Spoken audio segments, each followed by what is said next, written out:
ขอตายแต่เงินนี่น้อยๆนี่เมื่อมือเมื่อคืนบ่เบิ่งเอื้อยเบิ่งพี่แน่ก็บ่ลองบ่ให้ข่อยเบิ่งแม่ข่อยสิฟ้องไอ้พรน่ะมื้อก่อนนี่เจ้าวิ่งน่ะเลขวิ่งน่ะ2-3ล้านข่อยสิบอกแล้วเจ้าท่าเบิ่งโลดมึงบอกมันแม่มึงบอกมันแม่อีห่ามึงอีหีเขี้ยวมึงคือมึงหันมึงบอกมันแม่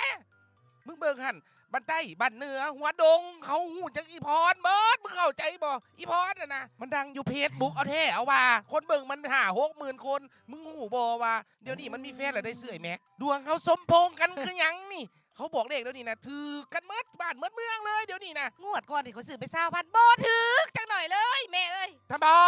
อย่ามาเว้าให้เอื้อยอยู่นี่ไดเดี๋ยวนี้เอื้อยบักดังๆกูน่ะไปเพจบุ๊กหั่นน่ะเขาหู้จักเอื้อยมึงเมิดเลยมึงหูบอเขาจ้างไปน่ะ20,000 บาทชั่วโมงหนึ่งน่ะมึงสิหูจักหยัง เว้านั่นน่ะพอแล้ว อีหีเขี้ยว ตายแล้วบ่นั่นนี่